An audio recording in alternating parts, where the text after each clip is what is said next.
Hello traders, welcome back to our channel. നമ്മുടെ ചാനലിലെ Nifty and bank Nifty അനാലിസിന്റെ ഏറ്റവും പുതിയൊരു വീഡിയോയിലേക്ക് നിങ്ങൾക്ക് എല്ലാവർക്കും ഒരിക്കൽ കൂടി സ്വാഗതം. ഞാൻ ഉപേസ് പാണക്കാട്. സോ എങ്ങനെ ഉണ്ടായിരുന്നു ഇന്നത്തെ മാർക്കറ്റ്? എക്സാക്ട്ലി പറയുകയാണെന്നുണ്ടെങ്കിൽ ഇന്നലെ മാർക്കറ്റ് അനാലിസിൽ നമ്മൾ എന്താണോ മാർക്ക് ചെയ്തിട്ടുള്ളത് ആ ഒരു ലെവലിൽ തന്നെയായിരുന്നു ഷാർപ്പായിട്ടുള്ള ഫോൾ ഉണ്ടായിട്ടുണ്ടായിരുന്നത് അല്ലേ. നല്ലൊരു ഫോൾ നമുക്ക് കിട്ടുകയും ചെയ്തു. ഞാൻ ഈ സമയത്ത് ചിരിച്ചത് എന്താണെന്നറിയോ? ഇന്നും ആശാൻ പറഞ്ഞത് കറക്റ്റായോ എന്ന് പറയാനായിട്ട് ചൊറിയാനായിട്ട് വരുന്ന കുറച്ച് ആൾക്കാരുണ്ടല്ലോ, അവർക്ക് ഇന്നും ചൊറിയണമല്ലോ ദൈവമേ എന്നുള്ളൊരു ചിന്ത കൊണ്ടാണ് ഞാൻ ചിരിച്ചത്.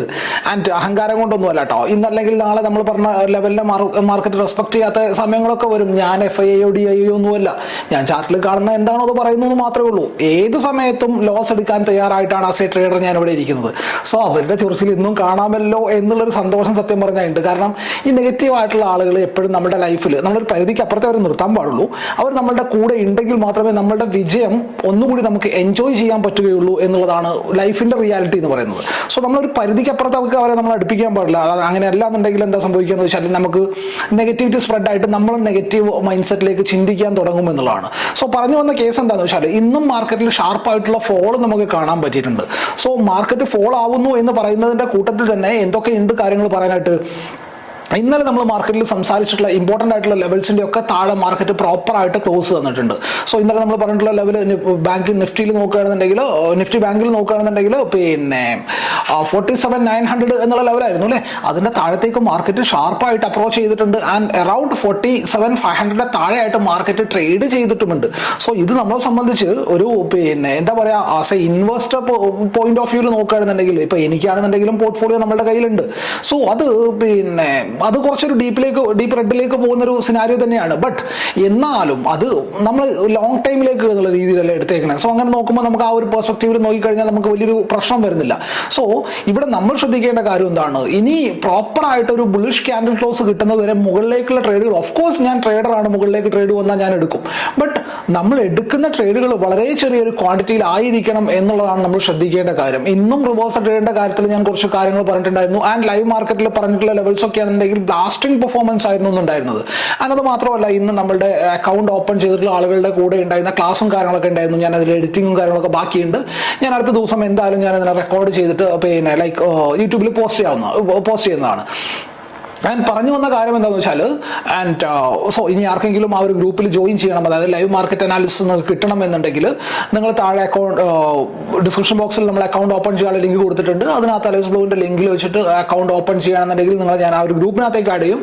അതിനകത്ത് ഞാൻ പ്രീവിയസ്ലി പ്രോമിസ് ചെയ്തതുപോലെ തന്നെ ലൈവ് മാർക്കറ്റിൽ ക്ലാസ്സുകളും നിങ്ങളുടെ ഡൗട്ടുകളും കാര്യങ്ങളും ക്ലിയർ ചെയ്യുക, അങ്ങനെയുള്ള കാര്യങ്ങളൊക്കെ എനിക്ക് പറ്റുന്ന കാര്യങ്ങൾ എന്താണോ അത് ഞാൻ നിങ്ങൾക്ക് ചെയ്തു തരും. കണ്ടിന്യൂസ് ആയിട്ട് കുറേ ദിവസം അതിനകത്തുള്ള ഒരു പ്രോഫിറ്റ്, മാന്യമായിട്ടുള്ള പ്രോഫിറ്റ് ഉണ്ടായിക്കൊണ്ടിരിക്കുന്നുണ്ട്. സോ അത് ഇങ്ങനെ ഉണ്ട്, കണ്ടിന്യൂസ് ആയിട്ട് പ്രോഫിറ്റ് കിട്ടുന്നുണ്ട് എന്ന് വിചാരിച്ചിട്ട് ഇനി അങ്ങോട്ടും എല്ലാ ദിവസവും പ്രോഫിറ്റ് ആണ്, കിട്ടുന്ന ബോൾസ് എല്ലാം സിക്സർ അടിച്ചോ എന്നുള്ള ലെവലിൽ ഒരിക്കലും ചിന്തിക്കാതിരിക്കുക. മാർക്കറ്റ് എന്ന് പറയുന്നത് അൺപ്രഡിക്റ്റബിൾ ആണ്. ഇന്നോ അല്ലെങ്കിൽ കഴിഞ്ഞ കുറച്ച് ദിവസങ്ങളോ ആയിട്ട് നമ്മൾ പറയുന്ന ഒരു ഡയറക്ഷനിലേക്ക് മാർക്കറ്റ് പോകുന്നുണ്ട് എന്ന് മാത്രമേ ഉള്ളൂ. അതല്ലാത്ത സമയങ്ങളും വന്നേക്കാം എന്നുള്ള പൂർണ്ണമായിട്ടുള്ള ബോധ്യത്തിൽ വേണം നിങ്ങൾ ട്രേഡ് ചെയ്യാനായിട്ട്. സോ ഏത് സമയത്തും മാർക്കറ്റിൽ നമ്മൾ ട്രാപ്പ് ആയേക്കാം, ഏത് സമയത്തും നമുക്ക് SL കിട്ടിയേക്കാം. സോ അതുകൊണ്ട് തന്നെ ക്വാണ്ടിറ്റിനെ എന്നും എടുക്കുന്ന അതേ ഒരു ക്വാണ്ടിറ്റിയിൽ മാത്രം പോവുക. ആൻഡ് അതുപോലെ തന്നെ സ്ട്രിക്റ്റ് ആയിട്ട് സ്റ്റോപ്പ് ലോസിനെ കീപ്പ് ചെയ്യുക. മാർക്കറ്റിന്റെ മുകളിലായിട്ട് ആരും തന്നെ ഇല്ല എന്നുള്ളൊരു ചിന്ത ഉണ്ടാവുക. ഇങ്ങനെയൊക്കെ കണ്ടിന്യൂസ് ആയിട്ട് പ്രോഫിറ്റുകൾ കിട്ടുമ്പോൾ നമുക്ക് എല്ലാവർക്കും പറ്റുന്ന ഒരു കാര്യം എന്താണെന്ന് വെച്ചാൽ, നമ്മൾ ഓവർ കോൺഫിഡന്റ് ആവുകയും ഓവർ ക്വാണ്ടിറ്റിയിൽ ട്രേഡ് ചെയ്യുകയും ചെയ്യുമെന്നുള്ളതാണ്. സോ എന്തായാലും എന്റെ കാര്യത്തിൽ എനിക്ക് ഗ്യാരണ്ടി ആയിട്ട് പറയാൻ പറ്റും, ഈ ഒരു കാര്യം കൊണ്ടൊന്നും ഞാൻ എനിക്ക് ഉലുങ്ങാൻ പോകുന്നില്ല. കാരണം ഇതിലും വലിയ അഭ്യാസങ്ങൾ കഴിഞ്ഞിട്ടാണ് ഞാനിവിടെ ഇരിക്കുന്നത്. പറഞ്ഞത് ടു ബി ഫ്രാങ്ക്, ഒരു അഹങ്കാരം എന്നുള്ള ലെവലിലാണെന്നുണ്ടെങ്കിൽ അങ്ങനെ തന്നെ നിങ്ങൾക്ക് എടുക്കാം. കാരണം 5,000 അല്ലെങ്കിൽ 1,000 എബോ പ്ലസ് ക്വാണ്ടിറ്റിയിൽ കാലങ്ങളോളം ട്രേഡ് ചെയ്തിട്ട് അവിടെ നിന്നാണ് ഞാൻ ഏറ്റവും ചെറിയ ക്വാണ്ടിറ്റിയിലേക്ക് വരുന്നത്. സോ എൻ്റെ അഹങ്കാരം മാർക്കറ്റ് ക്ഷമിപ്പിച്ചതിന് ശേഷമാണ് ഞാനിപ്പോൾ നിൽക്കുന്ന ക്വാണ്ടിറ്റി എന്താണോ അതിൽ നിന്ന് ഗ്രാജുവലി മാർക്കറ്റിൽ ക്വാണ്ടിറ്റി ഇൻക്രീസ് ചെയ്തുകൊണ്ട് പോകുന്നത്. സോ അതുകൊണ്ട് തന്നെ ഇപ്പം ഈ നേരത്തെ പറഞ്ഞതുപോലെ ഇങ്ങനെ കണ്ടിന്യൂസ് ആയിട്ട് കുറേ ദിവസം എൻ്റെ ഡയറക്ഷനിലേക്ക് മാർക്കറ്റ് പോയി കഴിഞ്ഞാലും എനിക്ക് പ്രത്യേകിച്ച് അഹങ്കാരവും തോന്നൂല. എൻ്റെ ക്വാണ്ടിറ്റി സൈസിങ് ഈ ഒരു കാരണം കൊണ്ട് മാത്രം കൂടുകയുമില്ല. എനിക്ക് അതിനായിട്ട് സെർട്ടൻ ലെവൽസ് ഉണ്ട്. ഇത്ര പെർസെൻറ്റേജ് പ്രോഫിറ്റ് ഞാൻ ഉണ്ടായി കഴിഞ്ഞാൽ, ക്യാപിറ്റൽ ഇത്ര ആക്കി കഴിഞ്ഞാൽ മാത്രമേ എൻ്റെ അടുത്ത റൗണ്ട് ഓഫ് ക്വാണ്ടിറ്റി ഞാൻ കൂട്ടുള്ളൂ. ഞാൻ എൻ്റെ റൂള് ഞാൻ അങ്ങനെ സെറ്റ് ചെയ്ത് വെച്ചിട്ടുള്ളതാണ്. ഞാൻ എപ്പോഴും പറഞ്ഞ പോലെ ചില വാശികൾ മാർക്കറ്റിൽ നല്ലതാണ് എന്നുള്ളതാണ്. സോ ഇനി നാളത്തേക്ക് എന്ത് എന്ന് പറയുന്നതിന് മുമ്പ് മാർക്കറ്റിൽ എഗെയിൻ ഞാൻ പറഞ്ഞതുപോലെ തന്നെ എഗെയിൻ എനിക്ക് ഓർമ്മിപ്പിക്കാനുള്ള കാര്യം എന്ന് പറഞ്ഞാൽ, മാർക്കറ്റ് ഇമ്പോർട്ടൻറ്റ് ലെവൽസിന്റെ താഴെയാണ്. അതുകൊണ്ട് തന്നെ ഒരു പ്രോപ്പർ ബുള്ളിഷ് ക്യാൻഡിൽ കിട്ടാതെ മുകളിലേക്കുള്ള ട്രേഡിനെ നമ്മൾ ഓവർ ക്വാണ്ടിറ്റിയിലോ അല്ലെങ്കിൽ ഓവർ കോൺഫിഡൻസിലോ ചെയ്യാണ്ടിരിക്കുക എന്നുള്ളത് മിനിമം കോമൺ സെൻസ് ആണ്. ആൻഡ് അതുപോലെ തന്നെ ട്രെൻഡ് ലൈൻ സപ്പോർട്ടും കാര്യങ്ങളും ചാനൽ സപ്പോർട്ടും കാര്യങ്ങളൊക്കെ ബാങ്ക് നിഫ്റ്റിയിൽ അടുത്തടുത്ത് വന്നുകൊണ്ടിരിക്കുകയാണ്. ആൻഡ് കണ്ടിന്യൂസ് ആയിട്ട് കുറച്ച് ദിവസങ്ങളിൽ ഫോളം നടന്നിട്ടുണ്ട്. എക്സാക്ട്ലി പറയുകയാണെന്നുണ്ടെങ്കിൽ നമ്മൾ ഇന്നലെ പറഞ്ഞ എന്തായിരുന്നു, മാർക്കറ്റിൽ ഒരു പോസ് ഉണ്ടാവാൻ സാധ്യതയുണ്ട് എന്നുള്ളത് തന്നെയായിരുന്നു. ബട്ട് എന്നാലും ഈ ഒരു ലെവലിന്റെ താഴത്തേക്ക് വന്നു കഴിഞ്ഞാൽ നമുക്ക് മാർക്കറ്റിൽ ട്രേഡ് കിട്ടാൻ സാധ്യതയുണ്ട് എന്നുള്ളതാണ് നമ്മൾ ഇന്നലെ മാർക്കറ്റ് അനാലിസിൽ പറഞ്ഞത്. സോ എഗെയിൻ ആ ഒരു സിനാരിയോ സ്റ്റിൽ അവിടെ ഉണ്ട്. കാരണം കണ്ടിന്യൂസ് ആയിട്ട് മാർക്കറ്റ് ഒരുപാട് ദിവസങ്ങളൊന്നും ഫോളോ ചെയ്യാറില്ല. സോ അതുകൊണ്ട് തന്നെ ആ ഒരു ചിന്തയും നമ്മളുടെ മുമ്പിൽ വെച്ചിട്ട് വേണം നമ്മൾ നാളത്തെ മാർക്കറ്റ് അനാലിസിലേക്ക് പോകാനായിട്ട്. ആൻഡ് അതുപോലെ തന്നെ നാളെ വെള്ളിയാഴ്ചയാണ് നമ്മളുടെ എഡ്യൂക്കേഷണൽ വീഡിയോ പബ്ലിഷ് ചെയ്യുന്ന ദിവസമാണ്. സോ എന്താണോ നിങ്ങൾക്ക് വീഡിയോ ടോപ്പിക് ആയിട്ട് വേണ്ടത് ആ ഒരു ടോപ്പിക്കിന് താഴെ എല്ലാവരും കമന്റ് ആയിട്ട് രേഖപ്പെടുത്താൻ ശ്രമിക്കുക. സോ ഏറ്റവും കൂടുതൽ ആളുകൾ റിക്വസ്റ്റ് ചെയ്യുന്ന, ഏറ്റവും കൂടുതൽ ലൈക്കുകൾ കിട്ടുന്ന കമന്റിനായിരിക്കും നമ്മൾ പ്രോപ്പറായിട്ടൊരു വീഡിയോ ചെയ്യുന്നത്. സോ നിങ്ങൾക്ക് പ്രീവിയസ്ലി നമ്മൾ ചെയ്യാത്ത ടോപ്പിക് എന്താണോ അല്ലെങ്കിൽ നിങ്ങൾക്ക് യൂസ്ഫുൾ ആയിട്ടുള്ള ടോപ്പിക് എന്താണോ ആ ഒരു ടോപ്പിക്കിനെ സജസ്റ്റ് ചെയ്തിട്ട് നമുക്ക് ആ ഒരു ടോപ്പിക്കിൽ നല്ലൊരു വീഡിയോ ചെയ്യാവുന്നതാണ്. സോ ആ ഒരു കമന്റ് രേഖപ്പെടുത്താനായിട്ട് ശ്രമിക്കും. സോ നമുക്ക് എന്ത് ചെയ്യാം, നേരെ വീഡിയോയിലേക്ക് പോവാം. എന്തൊക്കെയാണ് ലെവൽസ്, എങ്ങനെയായിരിക്കണം നമ്മുടെ മാർക്കറ്റിലേക്ക് നാളെയുള്ള അപ്രോച്ച്, ആൻഡ് അതുപോലെ തന്നെ നാളെ നമ്മുടെ സെൻസെക്സിന്റെ എക്സ്പയറി ഉണ്ട്, ഏതൊക്കെ ലെവൽസ് ആയിരിക്കണം നമ്മുടെ മൈൻഡിൽ ഉണ്ടാവേണ്ടത് എന്നുള്ള കാര്യങ്ങളൊക്കെ ഡീറ്റെയിൽ ആയിട്ട് നോക്കാം. വീഡിയോയിലേക്ക് പോവാം നമുക്ക്.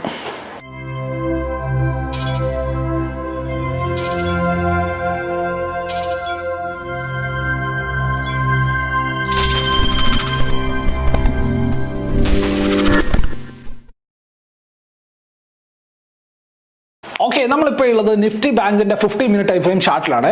ഈ 50 മിനിറ്റ് ടൈം ഫ്രെയിം ചാർട്ടിൽ ഞാൻ ഇന്നലെ പറഞ്ഞിട്ടുണ്ടായിരുന്ന ലെവൽസ് എന്താണെന്നുള്ളത് നിങ്ങൾക്ക് ഇവിടെ ക്ലിയർ ആയിട്ട് കാണാൻ പറ്റുന്നുണ്ട് അല്ലേ. സോ ഞാൻ ഈ ഒരു ലെവലിന്റെ താഴെയായിട്ട് ക്യാൻഡിൽ ക്ലോസ് ചെയ്യുകയാണെന്നുണ്ടെങ്കിൽ ഇവിടം വരെ ഫസ്റ്റ് ഒരു ഫോൾ ഉണ്ടാവാൻ സാധ്യതയുണ്ട്. ഇതിന്റെ താഴെ പ്രോപ്പർ ആയിട്ട് സസ്റ്റെയിൻ ചെയ്ത് കഴിഞ്ഞാൽ ഫർദർ ഫോൾ ഉണ്ടാവാൻ സാധ്യതയുണ്ട് എന്നുള്ളതാണ് ക്ലിയർ ആയിട്ട് പറഞ്ഞത്. ആൻഡ് അഗെയിൻ നോക്കുകയാണെന്നുണ്ടെങ്കിൽ നിഫ്റ്റിയിലേക്ക് നോക്കുകയാണെന്നുണ്ടെങ്കിൽ നിഫ്റ്റിയിൽ ക്ലിയർ ആയിട്ട് നമ്മൾ പറഞ്ഞിട്ടുള്ള ലെവൽ എന്തായിരുന്നു, ആ ഒരു ലെവലിന്റെ തൊട്ട് താഴെയായിട്ടാണ് മാർക്കറ്റ് ഓപ്പൺ ചെയ്തിട്ടുള്ളത്. ബട്ട് ഞാൻ ഇന്നലെ പറഞ്ഞിട്ടുള്ളത് ഈ ഒരു ലെവലിന്റെ താഴെ മാർക്കറ്റിന് സസ്റ്റെയിൻ ചെയ്യാൻ പറ്റി കഴിഞ്ഞാൽ പിന്നെ ഫർദർ ഫോൾ ഉണ്ടാവാൻ സാധ്യതയുണ്ട് എന്നുള്ളത് തന്നെയായിരുന്നു. ആൻഡ് അഗെയിൻ ഇന്നത്തെ നമ്മളുടെ ലൈവ് മാർക്കറ്റിലേക്ക് പോകുകയാണെന്നുണ്ടെങ്കിൽ, നമ്മുടെ ടെലഗ്രാം ഗ്രൂപ്പിലേക്ക് പോകുകയാണെന്നുണ്ടെങ്കിൽ നമുക്ക് കാണാൻ പറ്റുന്ന കാര്യം എന്താണ്, ഇവിടെ ക്ലിയർ ആയിട്ട് ഞാൻ മാർക്ക് ചെയ്തിട്ടുള്ള ലെവൽസ് എന്ന് പറഞ്ഞാൽ 9:51 ഞാൻ ഈ ലെവൽ മാർക്ക് ചെയ്യുന്നത്. 22,220 അപ്പോ സൈഡ് നമ്മൾ നോക്കേണ്ട കാര്യമില്ല, കാരണം അങ്ങോട്ടേക്ക് മാർക്കറ്റ് എത്തിയിട്ടില്ല. 48,050 22,220 48,050 5 മിനിറ്റ് ടൈം ഫ്രെയിം ചാർട്ടിലേക്ക് പോയി കഴിഞ്ഞാൽ നമുക്ക് ക്ലിയർ ആയിട്ട് കാണാൻ പറ്റും. ഇവിടെ 22,220 എന്നുള്ള ലെവലിനെ മാർക്കറ്റ് ബ്രേക്ക് ചെയ്യുന്നത് ഈ ഒരു ലെവലിൽ വെച്ചിട്ടാണ്, ഈ ഒരു ലെവൽ ഈ ഒരു ക്യാൻഡിൽ വെച്ചിട്ടാണ് ഷാർപ്പായിട്ട് മാർക്കറ്റ് ബ്രേക്ക് ചെയ്യുന്നത്. ആൻഡ് അതിനുശേഷം മാർക്കറ്റിൽ ഷാർപ്പായിട്ടുള്ള ഫോളോ നമുക്ക് കിട്ടിയിട്ടുള്ളത്. ആൻഡ് നിഫ്റ്റി ബാങ്കിൽ നോക്കുകയാണെന്നുണ്ടെങ്കിൽ 48,050 എന്നുള്ള ക്യാൻഡിലിനെ ബ്രേക്ക് ചെയ്യുന്ന ക്യാൻഡിൽ ഈ ഒരു ക്യാൻഡിലാണ്. അതിന്റെ താഴത്തേക്ക് ഷാർപ്പായിട്ടുള്ള ഒരു ഫോളോ നമുക്ക് കിട്ടിയിട്ടുള്ളത്. ഈ ഒരു പോയിന്റിലേക്ക് എത്തുമ്പോൾ ഞാൻ ക്ലിയർ ആയിട്ട് പ്രോഫിറ്റിനെ ബുക്ക് ചെയ്യിപ്പിച്ചിട്ടുണ്ട്. ആൻഡ് അതിനുശേഷം ഇവിടുന്ന് ഞാൻ ക്ലിയർ ആയിട്ടൊരു മെസ്സേജ് ചെയ്തിട്ടുണ്ട്.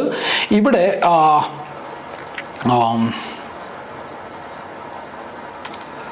ട്രയലിംഗ് എസ് കോസ്റ്റിനൊക്കെ വെക്കാൻ പറഞ്ഞിട്ടുണ്ടായിരുന്നു. ആൻഡ് അതിനുശേഷം 11:35 ഡോൺ പ്ലാൻ റിവേഴ്സൽ എന്ന് പറഞ്ഞ ഈ ഒരു മെസ്സേജ് അയച്ചതിന് ശേഷമാണ് ഞാൻ എന്ത് ചെയ്യുന്നത്, നമ്മളുടെ അക്കൗണ്ട് ഓപ്പൺ ചെയ്ത ആളുകളുടെ ക്ലാസ്സിലേക്ക് പോകുന്നത്.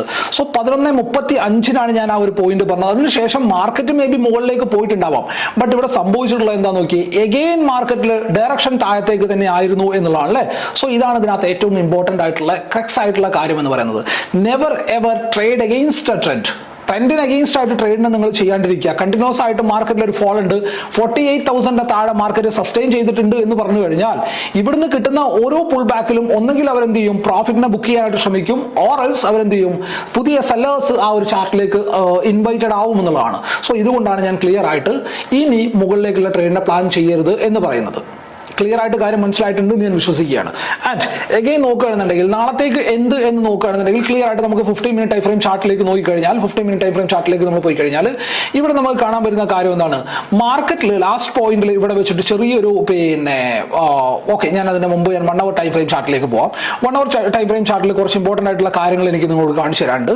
1 അവർ ടൈം ഫ്രെയിം ചാർട്ടിലേക്ക് നോക്കിക്കഴിഞ്ഞാൽ നമുക്ക് കാണാൻ വരുന്ന പോയിന്റ് എന്താണ്, ഈ ഒരു ചാർട്ടിൽ നിയറസ്റ്റ് ആയിട്ടുള്ള ഒരു സപ്പോർട്ട് ലെവൽ എന്ന് പറയുന്നത് കാണാൻ പറ്റുന്നത് ഈ ഒരു ലെവലാണ്, 47,400 എന്നുള്ള ലെവലാണ് അല്ലേ. സോ 47,400 എന്നുള്ള ലെവലിനെ തന്നെ നമുക്ക് ഇവിടെ മാർക്ക് ചെയ്യാം, 47,400. സോ 47,400 താഴേക്ക് മാർക്കറ്റിന് അപ്രോച്ച് ചെയ്യാൻ പറ്റുകയാണെന്നുണ്ടെങ്കിൽ ഫസ്റ്റ് ലെവൽ ഓഫ് സപ്പോർട്ടായിട്ട് നമുക്ക് വരാൻ പോകുന്ന ഏതാണ്, ഈ ഒരു പോയിന്റ് ആണ്. എന്തുകൊണ്ട് ഈ ഒരു പോയിന്റിൽ തന്നെ ആയിട്ട് എന്തുകൂടി വരുന്നുണ്ട്, ട്രെൻഡ് ലൈനിന്റെ സപ്പോർട്ട് കൂടി വരുന്നുണ്ട്. സോ ട്രെൻഡ് ലൈൻ ബ്രേക്ക് ആയിട്ടുണ്ടല്ലോ എന്ന് പറഞ്ഞിട്ട് ആരും ട്രേഡിനെ പ്ലാൻ ചെയ്യാണ്ടിരിക്കുക. ട്രെൻഡ് ലൈൻ മേ ബി ഒരു ട്രാപ്പ് ആവാനുള്ള സാധ്യത അവിടെയുണ്ട്. സോ ട്രെൻഡ് ലൈൻ ബ്രേക്ക് എന്നുള്ളത് കൊണ്ട് മാത്രം ട്രേഡിനെ പ്ലാൻ ചെയ്യാണ്ടിരിക്കുക. ബട്ട് ഇവിടുന്ന് മാർക്കറ്റ് താഴത്തേക്ക് വരാണെന്നുണ്ടെങ്കിൽ ഇതിന് കണ്ടിന്യൂഷൻ കിട്ടും. ബട്ട് നിങ്ങൾ ഇവിടെ ട്രേഡ് എടുത്തിട്ട് ഇവിടെ എത്താൻ സമയത്ത് ബുക്ക് ചെയ്തിട്ടുണ്ട്, അത് കഴിഞ്ഞിട്ട് ട്രെൻഡ് ലൈൻ ബ്രേക്കും കൂടി എന്ന് പറയുകയാണെന്നുണ്ടെങ്കിൽ എന്നുള്ള രീതിയിലാണ് ചിന്തിക്കുന്നതെങ്കിൽ ആ ഭാഗത്തേക്ക് പോകാണ്ടിരിക്കുക. കാരണം അവിടെ നിങ്ങൾക്ക് ട്രാപ്പ് വരാൻ സാധ്യതയുണ്ട്. വാട്ട് ഇഫ് ആ ഒരു ഫ്ലോയിൽ തന്നെ മാർക്കറ്റിനെ ബ്രേക്ക് ചെയ്ത് മാർക്കറ്റിന്റെ താഴത്തേക്ക് വരാൻ പറ്റുകയാണെന്നുണ്ടെങ്കിൽ എന്തായിരിക്കും അവസ്ഥ? ഒരു 46,600 എന്നുള്ള ലെവലിലേക്കൊക്കെ സ്ലോ ആൻഡ് സ്റ്റഡി നാളെ ഒരു ദിവസം കൊണ്ട് തന്നെ ഇതെല്ലാം ട്രാവൽ ചെയ്ത് പോകുമെന്നുള്ളതല്ല ഞാൻ പറയുന്നത്.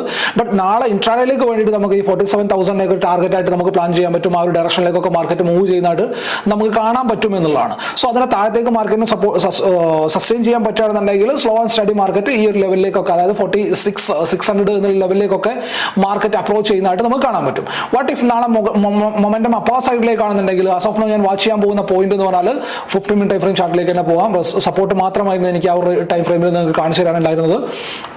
ആൻഡ് ഇവിടെ ഞാൻ വാച്ച് ചെയ്യാൻ പോകുന്ന പോയിന്റ് എന്ന് പറഞ്ഞാൽ 47,800 എന്നുള്ള പോയിന്റ് ആണ്. 47,800 എന്നുള്ള പോയിന്റിന്റെ മുകളിലേക്ക് മാർക്കറ്റ് അപ്രോച്ച് ചെയ്താൽ മാത്രമേ അപ്പർ സൈഡിലേക്ക് ഒരു മൊമെന്റത്തിന് ഞാൻ ഇവിടെ പ്ലാൻ ചെയ്യുന്നുള്ളൂ. ദാറ്റ് ടുക്ക് ഇൻ 50% ക്വാണ്ടിറ്റിയിൽ മാത്രമേ ഞാൻ ആ ഒരു ട്രേഡിനെ പ്ലാൻ ചെയ്യുള്ളൂ.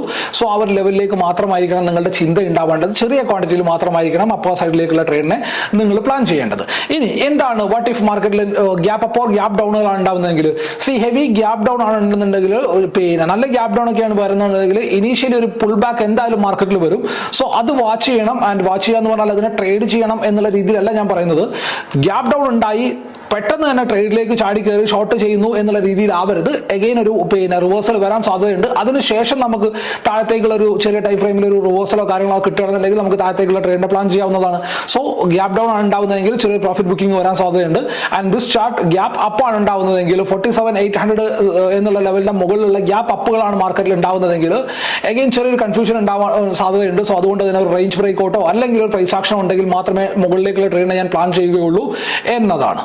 ആൻഡ് ഇനി എഗെയിൻ എന്താണ് നിഫ്റ്റിയിൽ നമ്മൾ നാളത്തേക്ക് വാച്ച് ചെയ്യേണ്ട പോയിന്റ്സ് എന്ന് പറഞ്ഞാൽ, എഗെയിൻ ഹവർലി ടൈം ഫ്രെയിം ചാർട്ടിൽ പോകുകയാണെന്നുണ്ടെങ്കിൽ നിഫ്റ്റിയിൽ ഇമ്പോർട്ടന്റ് ആയിട്ടുള്ള കുറച്ചുകൂടി കാര്യങ്ങൾ നമുക്ക് കാണാൻ പറ്റും. നിഫ്റ്റിയിലും നിയറസ്റ്റ് സപ്പോർട്ടായിട്ട് നമുക്ക് വരാൻ പോകുന്ന പോയിന്റ് എന്ന് പറഞ്ഞാൽ ഈ ഒരു ലെവലാണ്, അതായത് 21,940 എന്നുള്ള ലെവൽ, 21,940. സോ 21,940 എന്നുള്ള ലെവലിൽ നമുക്ക് ഇവിടെ വാച്ച് ചെയ്യാം. 21,940ക്ക് താഴെ വന്നു കഴിഞ്ഞാൽ അടുത്തതായിട്ടൊരു സപ്പോർട്ട് വരാൻ പോകുന്ന പോയിന്റ് എന്ന് പറഞ്ഞാൽ 21,800 എന്നുള്ള ഈ ഒരു ലെവലാണ്. ആ ഒരു ലെവലിലേക്ക് മാർക്കറ്റ് ഈസി ആയിട്ട് അപ്രോച്ച് ചെയ്യുന്നതായിട്ട് നമുക്ക് കാണാൻ പറ്റും. സോ ആ ഒരു ലെവലിൽ നമ്മൾ ഇമ്പോർട്ടന്റ് ആയിട്ട് വാച്ച് ചെയ്യേണ്ടതുണ്ട് 21,800 എന്നുള്ള ലെവലിലെ. ഏത് ലെവലിന് ശേഷമാണ് ഞാൻ പറഞ്ഞത്? 930, 940 എന്നുള്ള ലെവലിന് താഴെയായിട്ട് മാർക്കറ്റിന് സസ്റ്റെയിൻ ചെയ്യാൻ പറ്റി കഴിഞ്ഞാൽ ഈ ലെവൽ വരെയുള്ള ഒരു ടാർഗറ്റ് നമുക്ക് ഓപ്പൺ ആയിട്ട് വരുന്നതായിട്ട് കാണാൻ പറ്റും. ആൻഡ് അപ്പർ സൈഡ് ഞാൻ വാച്ച് ചെയ്യുകയാണെന്നുണ്ടെങ്കിൽ ഈ ഒരു ലെവലിനെയാണ്, അതായത് 22,050 എന്നുള്ള ലെവലിനെയാണ് ഞാൻ വാച്ച് ചെയ്യുന്നത്. 6050 എന്നുള്ള ലെവലിൽ നമുക്ക് വാച്ച് ചെയ്യാം. ഈ ഒരു ലെവലിന്റെ മുകളിലേക്ക് മാർക്കറ്റിന് അപ്രോച്ച് ചെയ്യാൻ പറ്റി കഴിഞ്ഞാൽ മാത്രമേ ഫർദർ അപ്പർ സൈഡിലേക്കുള്ള മൊമെന്റം ഉണ്ടാവുകയുള്ളൂ. ആൻഡ് അഗെയിൻ 2-3 ദിവസം പ്രോഫിറ്റ്, ഷാർപ്പായിട്ടുള്ള പ്രോഫിറ്റ് നമുക്ക് ഉണ്ടാക്കാൻ പറ്റിയിട്ടുണ്ട്. സോ ടു അഗ്രസീവ് ആയിട്ടുള്ള ട്രേഡുകൾ നാളെ നിഫ്റ്റിയിലാണെന്നുണ്ടെങ്കിലും ബാങ്ക് നിഫ്റ്റിയിലാണെന്നുണ്ടെങ്കിലും ചെയ്യാണ്ടിരിക്കുക എന്നുള്ളതാണ്. ആൻഡ് അപ്പർ സൈഡിലേക്ക് ക്ലിയർ മൊമെന്റം നമുക്ക് കാണുന്നുണ്ടെങ്കിൽ ഡെയിലി ടൈം ഫ്രെയിം ചാർട്ടിൽ ഒരു പ്രോപ്പർ ക്യാൻഡിൽ ക്ലോസ് കിട്ടേണ്ടതുണ്ട്. ബട്ട് നമുക്ക് ഈ ഒരു ടാർഗറ്റിനെയൊക്കെ നമുക്ക് വാച്ച് ചെയ്യാവുന്നതാണ്. സോ എന്തായാലും അഗ്രസീവ് ആവണമെന്നുണ്ടെങ്കിൽ ഡെയിലി ടൈം ഫ്രെയിം ചാർട്ടിൽ ഒരു ക്യാൻഡിൽ ക്ലോസ് കിട്ടണം എന്നുള്ളതാണ്. ആൻഡ് അഗെയിൻ ഗ്യാപ്പ് ഡൗൺ ആണ്, ഹ്യൂജ് ഗ്യാപ്പ് ഡൗൺ ആണ് ഉണ്ടാവുന്നതെങ്കിൽ ഒരു റിവേഴ്സൽ നിങ്ങൾ എക്സ്പെക്ട് ചെയ്യുക. അതിനുശേഷം മാത്രം താഴത്തേക്കുള്ള ട്രെയിനിനെ പ്ലാൻ ചെയ്യുക. ഓപ്പൺ ആയ ആ ഒരു പോയിന്റിൽ തന്നെ ചാടി കയറാണ്ടിരിക്കുക എന്നുള്ളതാണ്. ആൻഡ് ഇനി എന്താണ് നമ്മളുടെ സെൻസെക്സിൽ നാളത്തേക്ക് നമ്മൾ വാച്ച് ചെയ്യേണ്ട പോയിന്റ്സ് എന്ന് പറഞ്ഞാൽ, സെൻസെക്സിലും daily time frame, hourly time frame ചാർട്ടിൽ പോകുകയാണെന്നുണ്ടെങ്കിൽ അഗെയിൻ നിഫ്റ്റിയിൽ സംഭവിച്ചിട്ടുള്ള സെയിം സിനാരിയോ തന്നെയാണ് ഇവിടെയുള്ളത്. അഗെയിൻ നിയറസ്റ്റ് ആയിട്ടുള്ള സപ്പോർട്ട് ആയിട്ടുള്ള 350 എന്നുള്ള റേഞ്ചിൽ തന്നെയാണ് മാർക്കറ്റ് നിൽക്കുന്നത്. 350 വാച്ച് ചെയ്യുക. ഓൺ ദ അപ്പർ സൈഡ് ഞാൻ വാച്ച് ചെയ്യുന്നത് 760 എന്നുള്ള ലെവലാണ്. അപ്പർ സൈഡിലേക്ക് കുറച്ചൊരു വലിയ റേഞ്ചിനെ തന്നെ ഞാൻ എടുത്തിട്ടുള്ളത്. ബട്ട് സെൻസെക്സിനെ സംബന്ധിച്ചത് ഒരു വലിയ റേഞ്ചും അല്ല. ആൻഡ് മാർക്കറ്റിൽ ട്രെൻഡ് ഉണ്ടെന്നുണ്ടെങ്കിൽ വലിയ ഇമ്പോർട്ടന്റ് ആയിട്ടുള്ള കാര്യമല്ല. ആൻഡ് ദാറ്റ് ടു ഇൻ ഒരു പ്രോഫിറ്റ് ഉണ്ടാക്കിയിട്ടുള്ള ഒരു മാർക്കറ്റിലാണെന്നുണ്ടെങ്കിൽ ഭയങ്കരമായിട്ട് സങ്കടപ്പെടേണ്ട കാര്യമില്ല. എന്നും പ്രോഫിറ്റ് ഉണ്ടാക്കാനൊക്കെ നോക്കിക്കഴിഞ്ഞാൽ മാർക്കറ്റിൽ അതൊരു ബുദ്ധിമുട്ടായിരിക്കും. സോ അതുകൊണ്ട് തന്നെ ഈ ഒരു റേഞ്ചിന് നാളത്തേക്ക് എക്സ്പയറിക്ക് വേണ്ടിയിട്ട് സെൻസെക്സിൽ വാച്ച് ചെയ്യുക എന്നുള്ളതാണ്. ആൻഡ് എസ്പെഷ്യലി ഇന്ന് HDFC ബാങ്കിൽ നോക്കുകയാണെന്നുണ്ടെങ്കിൽ ഷാർപ്പായിട്ടുള്ള ഒരു ഫോൾ നമുക്ക് കാണാൻ പറ്റി, ഒരു വൺ ഡയറക്ഷണൽ ഫോൾ നമുക്ക് കാണാൻ പറ്റിയിട്ടുണ്ട്. സോ നാളത്തേക്ക് നമ്മൾ വാച്ച് ചെയ്യേണ്ട പോയിന്റ് എന്ന് പറഞ്ഞാൽ, ഈ ചാർട്ടിൽ ഇമ്പോർട്ടന്റ് ആയിട്ട് വരാൻ പോകുന്ന പോയിന്റ് എന്ന് പറഞ്ഞാൽ 1440 എന്നുള്ള ലെവലിനാണ്. 1440 എന്നുള്ള ലെവലിന്റെ താഴെ മാർക്കറ്റിന് സസ്റ്റെയിൻ ചെയ്യാൻ പറ്റിക്കഴിഞ്ഞാൽ എഗെയിൻ ഈ ഒരു ലെവൽ വരെയുള്ള ഫോൾ നമുക്ക് കാണാൻ പറ്റും. 1425 എന്നുള്ള ലെവൽ വരെയൊക്കെ മാർക്കറ്റ് അപ്രോച്ച് ചെയ്യുന്നതായിട്ട് നമുക്ക് കാണാൻ പറ്റും. ബട്ട് 1440 താഴെയായിട്ട് ചെറിയൊരു ഫേക്ക് മൂവ് ഉണ്ടാവാനുള്ള സാധ്യതയുണ്ട്. സോ ആ ഒരു ഒരു ചിന്ത നിങ്ങളുടെ മനസ്സിലുണ്ടാവണം. കാരണം ഈ ഒരു റേഞ്ച് എന്ന് പറഞ്ഞാൽ പ്രീവിയസ്ലി മാർക്കറ്റിൽ നല്ല രീതിയിൽ കൺസോളിഡേറ്റ് ചെയ്തിട്ടുള്ള ലെവലാണ്. അതിന്റെ താഴെയായിട്ട് ചെറിയൊരു ട്രാപ്പിലുള്ള മൊമെന്റ് സാധ്യത അവിടെയുണ്ട്. ആൻഡ് അഗെയിൻ ICICI ബാങ്കിൽ നോക്കുകയാണെന്നുണ്ടെങ്കിൽ അഗെയിൻ ആസ് ഓഫ് നമ്മൾ താഴത്തേക്ക് വാച്ച് ചെയ്യേണ്ട ലെവൽ എന്ന് പറഞ്ഞാൽ 1100 എന്നുള്ള ഈ ഒരു പോയിന്റ് ആണ്. 1110 സോറി, ഈ ഒരു ലെവലിനെയാണ്. ഈ ഒരു ലെവലിന്റെ താഴെ വന്നു കഴിഞ്ഞാൽ മാർക്കറ്റ് ചെറിയൊരു പ്രോഫിറ്റ് ബുക്കിംഗ് അഗെയിൻ ഉണ്ടാവാൻ സാധ്യതയുണ്ട്. സോ ആ ഒരു ലെവലിനെ വാച്ച് ചെയ്യണം. ആൻഡ് ആക്സിസ് ബാങ്കിൽ നോക്കുകയാണെന്നുണ്ടെങ്കിൽ അഗെയിൻ ഇന്നലെ നമ്മൾ പറഞ്ഞ പോലെ സെയിം ഓപ്പറേറ്റർ ആണ് ഇതിന്റെ പുറകിലും തോന്നുന്നുണ്ട്. സോ അഗെയിൻ നമ്മൾ വാച്ച് ചെയ്യേണ്ടത് 1111 എന്നുള്ള ലെവലാണ്. 1111 ആ ഒരു ലെവലിനെ വാച്ച് ചെയ്യുക. ആൻഡ് കൊട്ടക് മഹീന്ദ്ര ബാങ്കിൽ ഈ ഒരു ലെവലിലേക്ക് താഴെ പോയി കഴിഞ്ഞാൽ മാർക്കറ്റ് അഗെയിൻ വീക്ക്നസ് കാണിക്കാൻ സാധ്യതയുണ്ട്. സോ കൊട്ടക് മഹീന്ദ്ര ബാങ്കിൽ പ്രത്യേകിച്ച് ഫോള് ഇതിനകത്ത് എക്സ്പെക്ട് ചെയ്യുന്ന ഒന്നുമില്ല. കാരണം എന്താ വെച്ചാൽ ചെയ്യാനുള്ളത്തോളം മാക്സിമം ഫോളോ ഇതിനകത്ത് ഉണ്ടായിട്ടുണ്ട്. ഈവൻ ദോ ഒരു ഹെവി വെയിറ്റ് സ്റ്റോക്ക് ആയതുകൊണ്ട് നമ്മൾ വാച്ച് ചെയ്യേണ്ടതുണ്ട്. വാച്ച് ചെയ്യേണ്ട പോയിന്റ് എന്ന് പറഞ്ഞാൽ 1635 എന്നുള്ള പോയിന്റ് ആണ്. 1635 താഴെ വന്നു കഴിഞ്ഞാൽ അഗെയിൻ ഒരു വീക്ക്നസ് ഉണ്ടാവാൻ സാധ്യതയുണ്ട്. ആൻഡ് IT സെക്ടറിൽ ഇൻഫീൽ നോക്കുകയാണെന്നുണ്ടെങ്കിൽ അഗെയിൻ നമ്മൾ ഇന്നലെ പറഞ്ഞിട്ടുള്ള ലെവൽ തന്നെയാണ്. 1441 എന്നുള്ള 40 എന്നുള്ള ലെവൽ അതിന്റെ മുകളിലേക്ക് സസ്റ്റെയിൻ ചെയ്യാൻ പറ്റി കഴിഞ്ഞാൽ അഗെയിൻ അപ്പർ സൈഡിലേക്കുള്ള ഒരു മൊമെന്റം ഉണ്ടാവാൻ സാധ്യതയുണ്ട്. But on the lower side 1425 എന്നുള്ള ലെവലിനെ ബ്രേക്ക് ഇൻ ചെയ്ത് കഴിഞ്ഞാൽ താഴത്തേക്കുള്ള ഒരു ഷാർപ്പ് ഫോൾ ഉണ്ടാവാനുള്ള സാധ്യത അവിടെ ഉണ്ട്. കാരണം ബാക്കിയുള്ള എല്ലാ സെക്ടേഴ്സും വീക്ക് തന്നെയാണ് കാണിക്കുന്നത്. ആൻഡ് അഗെയിൻ TCS നോക്കുകയാണെന്നുണ്ടെങ്കിൽ 3910 എന്നുള്ള ലെവലിൽ നമുക്ക് വാച്ച് ചെയ്യാം. ഇതിന്റെ താഴെ വന്നു കഴിഞ്ഞാൽ അഗെയിൻ വീക്ക്നസ് ഉണ്ടാവാൻ സാധ്യതയുണ്ട്. ആൻഡ് റിലയൻസിൽ നോക്കുകയാണെന്നുണ്ടെങ്കിൽ ഇന്ന് നല്ലൊരു ഫോൾ തന്നെയാണ് റിലയൻസിൽ ഉണ്ടായിരുന്നത്. രാവിലെ നല്ല രീതിയിലൊന്ന് റിവേഴ്സ് ആവാൻ നോക്കി. ആൻഡ് അതിനുശേഷം സഡൻ ആയിട്ടുള്ള സെൽ ഓഫ് തന്നെ മാർക്കറ്റിൽ കാണാൻ പറ്റി. ഇമ്പോർട്ടന്റ് ആയിട്ടുള്ള സപ്പോർട്ട് ആയിട്ടുള്ള 2785 എന്നുള്ള ലെവൽ തന്നെയാണ് മാർക്കറ്റിലുള്ളത്. ഇതിന്റെ താഴത്തേക്ക് വരികയാണെന്നുണ്ടെങ്കിൽ അഗെയിൻ ഒരു ഫോൾ ഉണ്ടാവാൻ സാധ്യതയുണ്ട്. സോ ആ ഒരു ലെവലിൽ നിങ്ങൾ പ്രോപ്പറായിട്ട് വാച്ച് ചെയ്യണം എന്നുള്ളതാണ്. സോ മാർക്കറ്റ് അനാലിസും കാര്യങ്ങളൊക്കെ നിങ്ങൾക്ക് എല്ലാവർക്കും വ്യക്തമായിട്ട് മനസ്സിലാവുന്നുണ്ട് എന്ന് ഞാൻ വിശ്വസിക്കുകയാണ്. വീഡിയോ നിങ്ങൾക്ക് യൂസ്ഫുൾ ആയിട്ടുണ്ടെന്ന് വിശ്വസിക്കുകയാണ്. വീഡിയോ യൂസ്ഫുൾ ആയിട്ടുണ്ടെന്ന് വീഡിയോ മറക്കാതെ ലൈക്ക് ചെയ്യുക. ആൻഡ് അതിന് മുമ്പ് വേറെ കാര്യം കൂടി പറയാനുള്ളത്, നാളെ നമ്മളുടെ എഡ്യൂക്കേഷൻ വീഡിയോ വരുന്ന ദിവസമാണ്. എന്താണ് നിങ്ങൾക്ക് വീഡിയോ വേണ്ട ടോപ്പിക് എന്താണെന്നുള്ളത് താഴെ കമന്റ് ആയിട്ട് രേഖപ്പെടുത്താം. സോ ആ ഒരു ടോപ്പിക്കിൽ നമുക്ക് പ്രോപ്പറായിട്ട് വീഡിയോ ചെയ്യാവുന്നതാണ്. സോ വീഡിയോ യൂസ്ഫുൾ ആയിട്ടുണ്ടെന്ന് വീഡിയോ മറക്കാതെ ലൈക്ക് ചെയ്യുക. നിങ്ങളുടെ അഭിപ്രായങ്ങളും നിർദ്ദേശങ്ങളും താഴെ കമന്റ് ബോക്സിൽ രേഖപ്പെടുത്തുക. അപ്പോൾ ഇതുപോലുള്ള യൂസ്ഫുൾ ആയിട്ടുള്ള വീഡിയോസുമായിട്ട് അടുത്ത ദിവസങ്ങളിൽ വീണ്ടും കാണാം. ബൈ.